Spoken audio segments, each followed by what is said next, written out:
Justiça quebra o sigilo das contas deste ano das empresas do doleiro Alberto Youssef. O objetivo é investigar se o dinheiro desviado da Petrobras financiou campanhas eleitorais. Você vai ver ainda nessa edição do Jornal da Cultura. Supremo suspende a autorização que permitia que o ex-ministro José Dirceu viajasse de Brasília para São Paulo. Mesmo no inverno, a cidade de São Paulo registra aumento de 840% nos casos de dengue. Postagens de ódio pela internet aumentam 300% em um ano e o governo vai monitorar as publicações.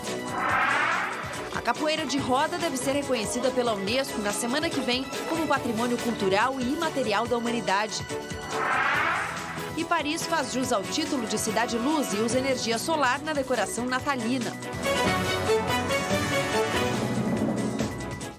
Boa noite. A Justiça vai abrir as contas deste ano de 4 empresas de fachada do doleiro Alberto Youssef. É a primeira vez que a quebra de sigilo vai atingir o período eleitoral. O objetivo é saber se o dinheiro desviado da Petrobras financiou campanhas de candidatos. Até agora só vinham sendo apurados fatos e movimentações financeiras ocorridos entre 2009 e 2013. Com a decisão do juiz Sérgio Moro, a quebra do sigilo vai se estender para o período das eleições deste ano. A Justiça já sabe que 4 empresas de Alberto Youssef receberam dinheiro de empreiteiras envolvidas em pelo menos 9 obras da estatal. Policiais federais apreenderam na casa do doleiro uma lista com 750 contratos públicos que ele intermediou com grandes empreiteiras de 2009 a 2012.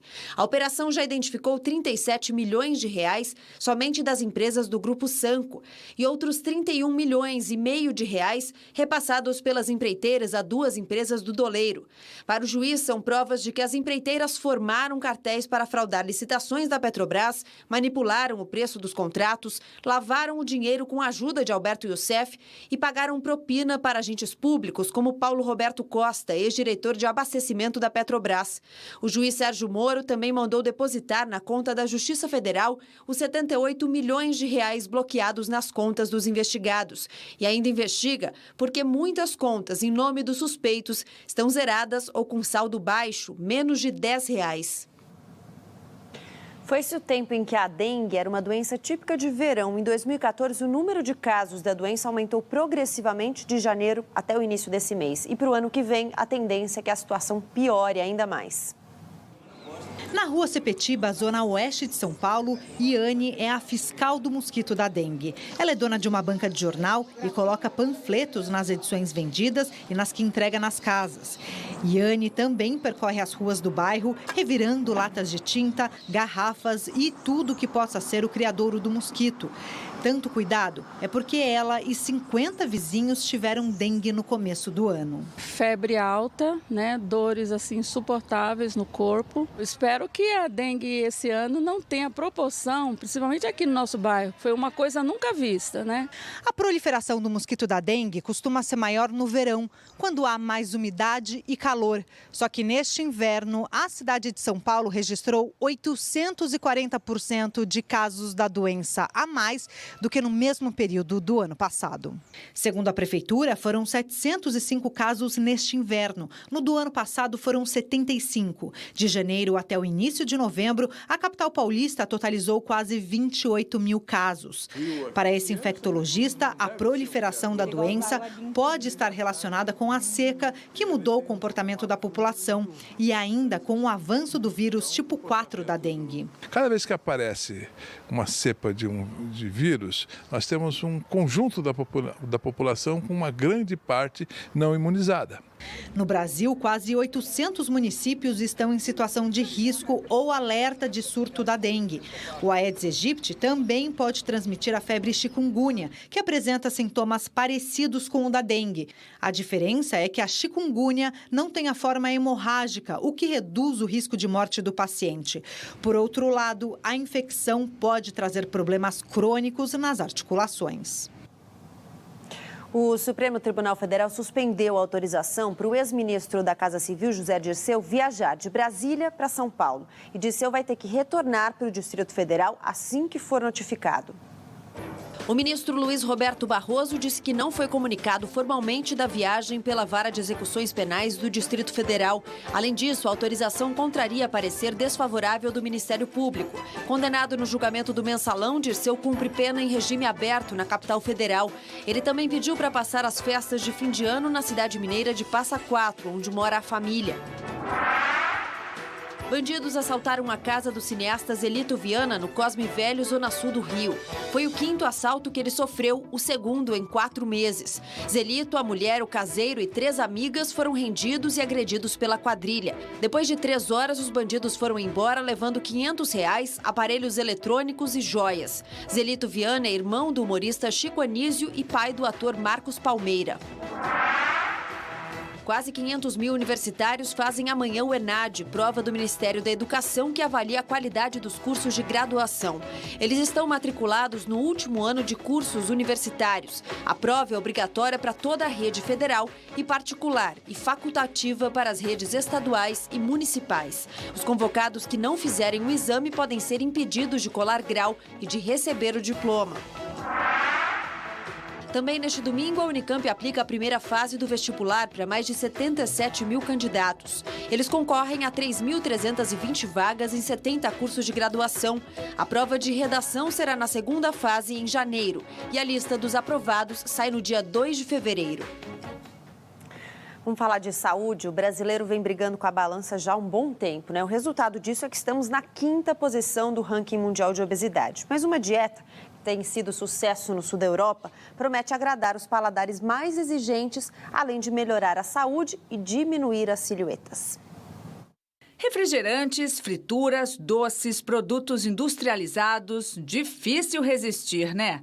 Mas o consumo desses alimentos em excesso fez o ponteiro da balança do brasileiro subir. Hoje, metade dos brasileiros está acima do peso, segundo o Ministério da Saúde. E 17,5% estão obesos, quando o acúmulo de gordura no corpo é superior ao que o organismo necessita. Na teoria, a receita para emagrecer parece que todo mundo já sabe. Alimentação balanceada e a prática regular de exercícios físicos. Mas na prática que a coisa complica um pouco. Uma dieta que veio do sul da Europa já conquistou o paladar dos brasileiros.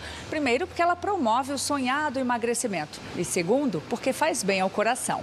Inspirada pela cozinha tradicional de países como Grécia, Espanha e Itália, a dieta mediterrânea sempre esteve associada à boa saúde. O cardápio é rico em legumes e verduras, frutas frescas, cereais integrais, azeite de oliva e sementes, além de frango e peixe. Este restaurante na zona sul de São Paulo apostou no menu mediterrâneo. Salada de frutos do mar que eu tenho, tem alcachofra com alite, o risoto de frutos do mar e o filé de peixe de abadejo com molho de alcaparras. E para muitos brasileiros, essa é uma boa maneira de manter a forma sem abrir mão do sabor. Eu não estou tendo tempo de fazer nenhuma atividade física, então eu tenho que apelar só para a alimentação. Já ajudou. Nutricionistas defendem a dieta mediterrânea porque ela não restringe calorias, ao contrário de muitas outras que acabam prejudicando o organismo. O principal benefício é o consumo dos anti-inflamatórios, que são da gordura monoinsaturada, e dos antioxidantes e também das fibras. Isso é que promove a redução da circunferência da cintura. Dieta assim dá até para topar, né? E a seguir, crimes de ódio na internet crescem 300% em um ano. E o governo vai começar a monitorar as publicações. E mais, explosão de botijão de gás deixa 12 feridos num dos hotéis mais luxuosos de Londres.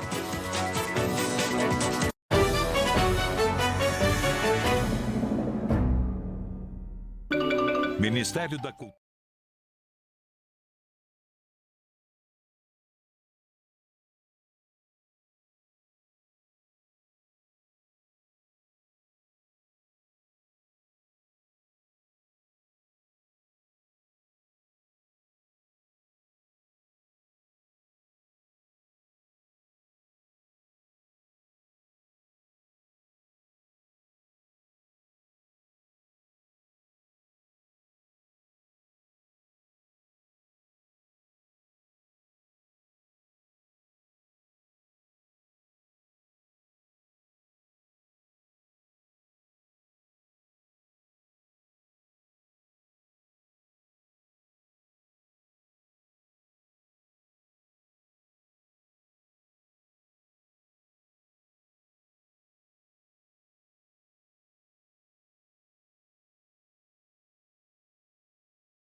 300%. Esse foi o aumento do índice de registros de crimes de ódio pela internet desde o ano passado. Essa semana, o governo federal criou um grupo para mapear os casos com a ajuda de um aplicativo que monitora a rede em tempo real. E é para falar sobre o combate a esse crime virtual que a gente recebe agora o presidente da Comissão de Direito Eletrônico e de Crimes de Alta Tecnologia da OAB de São Paulo, o advogado Coriolano Camargo. Boa noite, doutor Coriolano. Obrigada pela presença. Quando a gente fala de crimes de ódio pela internet, a gente está falando de racismo, homofobia, diversos crimes de intolerância. Exatamente. São crimes que são praticados contra as pessoas em função do seu sexo, raça, cor e gênero. Que ferem, portanto, os direitos humanos. Exatamente, a dignidade da pessoa humana. Esse aplicativo que a gente está falando vai ser uma parceria aí, né, do governo com a Universidade do Espírito Santo. Já existem outros aplicativos, outros softwares que fazem esse monitoramento. Isso é o quê? Um filtro? O aplicativo consegue identificar quando uma palavra, por exemplo, ou uma expressão é usada no sentido de ofensa? Exatamente. Nós temos o CATS da Polícia Federal para monitorar crianças em cenas de sexo. Foi criado em 2006, o Mosaico da ABIN em 2013. E agora essa iniciativa que vai monitorar perfis, vai monitorar comunidades, fazendo um rastreamento à procura de ameaças, de perfis que estejam lesando ou potencialmente venham a lesar a dignidade dos cidadãos brasileiros. E como você classifica lá a palavra-chave para ela ter certeza de que se trata de uma ofensa? Porque existem diversas palavras que a princípio não são ofensivas, mas em um contexto podem ser. Exatamente. Esse modus operandi, ele não pode ofender e violar a Constituição Federal no que tange à manifestação do pensamento, à liberdade de expressão, que encontra um limite natural na privacidade, no direito ao esquecimento, na dignidade da pessoa humana. A gente falou do aumento, 300% do ano passado para cá. Na eleição, a gente viu um verdadeiro show de horrores, né, na internet, nas redes sociais, ofensas de todos os tipos. O Brasil tem dado conta de olhar para isso? Se esse aumento aconteceu, é porque algo vai mal. Nós temos a Polícia Federal, com o Instituto Nacional de Criminalística, como um dos mais modernos do mundo, mas nós temos as polícias dos estados que precisam ser melhores aparelhadas e precisamos criar mais delegacias especializadas no combate e repressão aos crimes cibernéticos. E as nossas leis dão conta? Porque eu acho que a impressão é essa, né? Que a internet é uma terra sem leis. Por isso que as pessoas se sentem tão à vontade para falar o que bem entendem. As nossas leis dão conta disso? Podem punir quem? Nós temos um retrocesso em relação ao marco civil da internet. Anteriormente, a jurisprudência do STJ previa que o conteúdo malicioso, aquela ofensa clara, já poderia ser retirada imediatamente do ar, sem a necessidade de uma ordem judicial.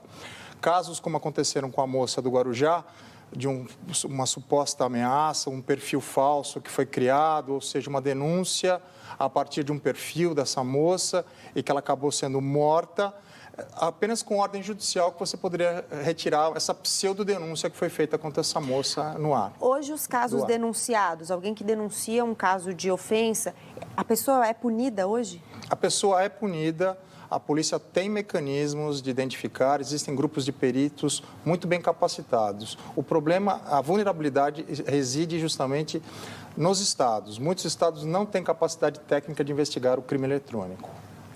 Doutor Coriolano Camargo, muito obrigada pela presença mais uma vez. Uma boa noite, bom fim de semana. Obrigado. Um botijão de gás explodiu num dos hotéis mais luxuosos no centro da capital britânica e assustou os ingleses. A explosão foi de madrugada no porão do hotel Hyatt Regency e destruiu parte do piso térreo. O impacto foi tão forte que vizinhos sentiram o tremor e chamaram as equipes de socorro. 14 funcionários ficaram feridos. Pelo menos 400 pessoas, a maioria hóspedes, tiveram que deixar o local às pressas. Os bombeiros avaliam se o prédio corre risco de desabar.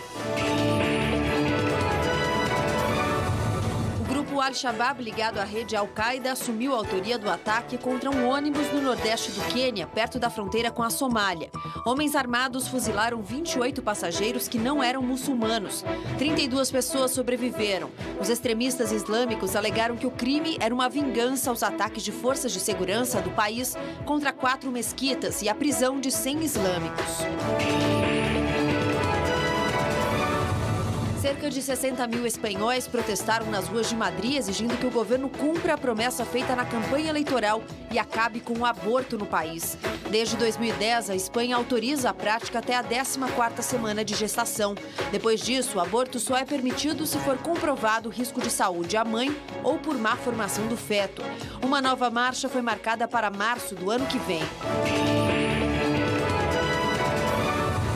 Um terremoto de 6,3 graus de magnitude provocou pânico na China e no Japão. Imagens feitas por celular registraram um momento em que dezenas de pessoas abandonaram os prédios na província de Sichuan e foram para as ruas. Uma mulher de 70 anos morreu. Várias casas desabaram no Japão. 5 pessoas ficaram feridas.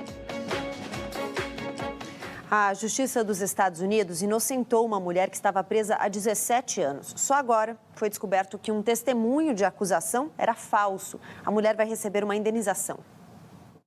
Susan Mellen se emocionou ao ouvir o juiz declarar sua inocência. Do lado de fora do tribunal, a mulher de 59 anos pulou de alegria e comemorou a liberdade.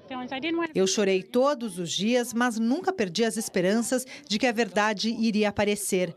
Na época, em 1997, a americana foi acusada de espancar um morador de rua até a morte. Ela foi presa e teve que deixar uma filha de 9 anos e um de 5 sob os cuidados de parentes. Depois de 17 anos, a Justiça da Flórida comprovou que uma gangue de rua cometeu o crime e que a única testemunha do caso mentiu. A condenação foi anulada. Ontem, um homem acusado de assassinato foi solto depois de passar 39 anos na cadeia em Ohio. O tribunal também comprovou que houve falso testemunho. Rick Jackson, de 57 anos, chegou a ser condenado à morte, mas em 78 o estado cancelou as execuções. Desde 1973, 148 prisioneiros escaparam do corredor da morte por condenações injustas. Só este ano já foram 5 casos. O estado vai ter que pagar para cada um dos libertados $100 por dia de prisão. No caso de Susan, isso equivale a $600 mil. Já Jackson deverá receber o equivalente a $1,5 milhão de dólares. Ainda sobre os Estados Unidos, o governo americano amplia a missão militar no Afeganistão para combater o Talibã e promete mais bombardeios no Iraque e na Síria contra o grupo Estado Islâmico. Em 2 meses, 1.000 pessoas já morreram, a maioria extremistas. Na última semana de ataques aéreos, 7 postos de comando, 4 bases de apoio e uma unidade militar do grupo Estado Islâmico foram destruídas. Neste sábado, as tropas de coalizão, sob liderança dos Estados Unidos, intensificaram os bombardeios para forçar o recuo dos extremistas, que há 2 meses tentam assumir o controle da cidade síria de Kobani, na fronteira com a Turquia. Soldados curdos anunciaram que, com o apoio internacional, retomaram 6 prédios. Em 2 meses de ataques, 910 pessoas morreram na Síria. A maioria, 785, era extremista. Já no Afeganistão, a missão militar americana, que deveria voltar para casa no final deste ano, foi prolongada por mais 1 ano. O presidente Barack Obama autorizou a medida. Pelo menos 10 mil homens devem treinar tropas afegãs e enfrentar o Talibã, milícia fundamentalista que tem ligação com a rede Al-Qaeda. A nova estratégia foi adotada para evitar que o Afeganistão caia nas mãos de extremistas. No final de 2011, o governo americano retirou as tropas do Iraque, o que permitiu a criação e o avanço do grupo Estado Islâmico no país. E a seguir, a capoeira de roda deve virar patrimônio cultural da humanidade reconhecido pela Unesco. E mais, Paris Sustentável, a cidade luz usa energia solar na decoração natalina.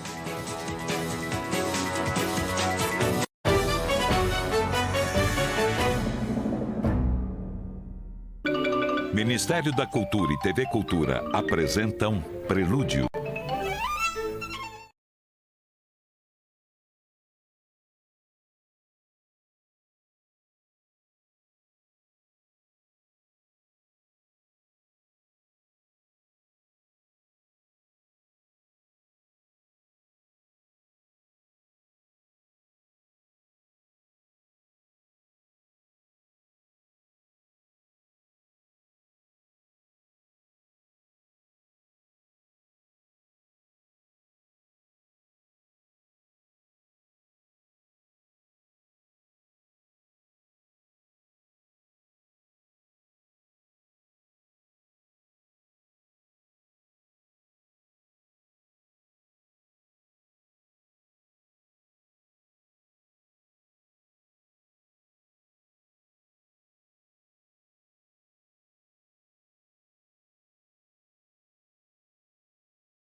A mais tradicional rua de comércio popular do Brasil ficou lotada nesse sábado de feriado prolongado. Até o trânsito mudou na 25 de março em São Paulo para receber tanta gente, muita gente mesmo, nesse período de fim de ano.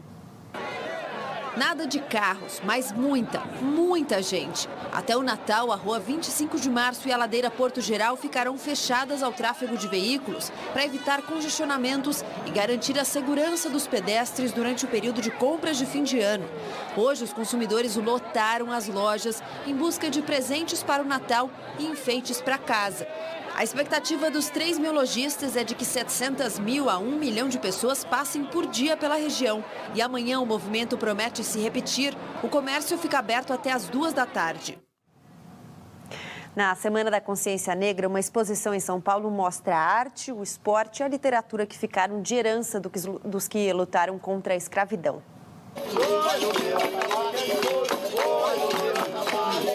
A capoeira de roda deve ser reconhecida na semana que vem em Paris como patrimônio cultural e imaterial da humanidade pela Unesco. É um reconhecimento a uma das manifestações culturais mais importantes no Brasil, símbolo de resistência contra a escravidão. A grande homenageada da festa, promovida pela Universidade Zumbi dos Palmares e pela ONG Afrobras, é a catadora de papel Carolina Maria de Jesus. Era na favela de Canindé, em São Paulo, que ela escrevia os seus textos. Muitos deles foram publicados pelo jornalista que a descobriu. A partir daí, Carolina ficou conhecida em todo o mundo. O seu livro, Quarto de Despejo, foi traduzido para 15 idiomas. Daquele barraquinho dela do Canindé, que chovia dentro, muito mal confortável, conseguiu escrever alguma coisa que impactasse o mundo inteiro, porque a sociedade não conhecia o que era uma favela. E a Carolina deu isso para a sociedade. Essa exposição reúne fotos, pinturas e os escritos originais da artista, ainda pouco conhecida entre os brasileiros. Agora vou procurar um pouquinho sobre a história dela, ler sobre ela. E como minha mãe é negra e se orgulha muito por isso, vou presentear minha mãe com algo dela. O Flink Sampa presta homenagem à escritora que ficou na história, mas também abre espaço para novos artistas. Durante o evento, que vai até este domingo, serão realizados debates, palestras e lançamentos de livros de autores aqui do Brasil e também da África. O encontro, que acontece no Memorial da América Latina, ainda tem discussões que vão de moda à política. Falar de beleza, falar de comportamento, falar o que significa a beleza como fonte de poder. Tem ainda basquete de rua, muito comum nos Estados Unidos, mas também praticado nas comunidades daqui. E o brasileiríssimo samba, que nasceu da mistura de ritmos africanos e conquistou o mundo. Andei, andei de violão e bandoleira, com saudade da ribeira, terra do meu bem-querer. Andei, andei por aí afora, dei um toque lá. Outra atração do fim de semana em São Paulo, olha só, é uma exposição com 300 gatos. Eles podem ser bem peludos ou completamente pelados. Esse aqui parece mais um tigre. Enquanto o público se delicia e aprende um pouco mais sobre as 24 raças em exposição, os criadores preparam seus bichanos para uma competição de alto nível. Juízes brasileiros e internacionais irão avaliar os melhores exemplares de cada raça. No fim, os campeões acumulam pontos no ranking nacional. E o gato mais famoso de todos não poderia ficar de fora dessa festa. O vira-lata comedor de lasanha é o Garfield. A exposição é de graça e acontece na Avenida Paulista, número 735.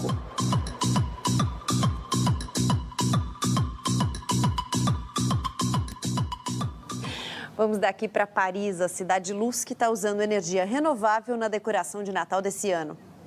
Já é tradição. Nesta época do ano, turistas e moradores de Paris ficam na expectativa para a inauguração da iluminação de Natal da charmosa Avenida Champs-Élysées. O ator Omar Sy, que ficou famoso no mundo inteiro como um dos protagonistas do filme Intocáveis, foi um dos convidados para apertar o botão junto com a prefeita de Paris, Anne Hidalgo. Contagem regressiva.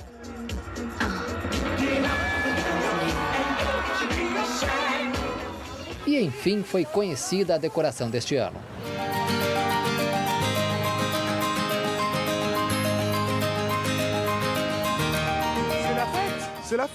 A festa começou. Estou feliz por estar aqui. É divertido. Liguei as luzes, então agora vamos nos divertir.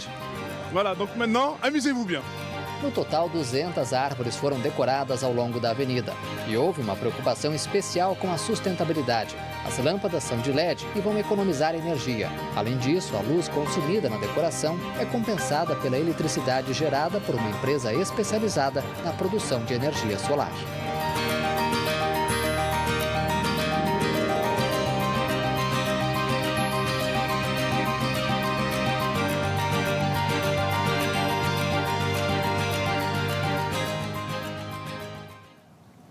Segunda-feira vão ser anunciados os mascotes das Olimpíadas e Paralimpíadas do ano que vem, que vão ser realizadas em agosto no Rio de Janeiro. Por isso, a Cidade Maravilhosa está recebendo os mascotes de edições anteriores, realizadas em outros países. Os bonequinhos gringos visitaram pontos turísticos do Rio, foram muito fotografados por moradores e por turistas, principalmente pelas crianças. O personagem simboliza a simpatia e a hospitalidade dos jogos que estão chegando. E é com imagens deles que a gente se despede hoje. Uma boa noite para vocês, um bom domingo, até segunda.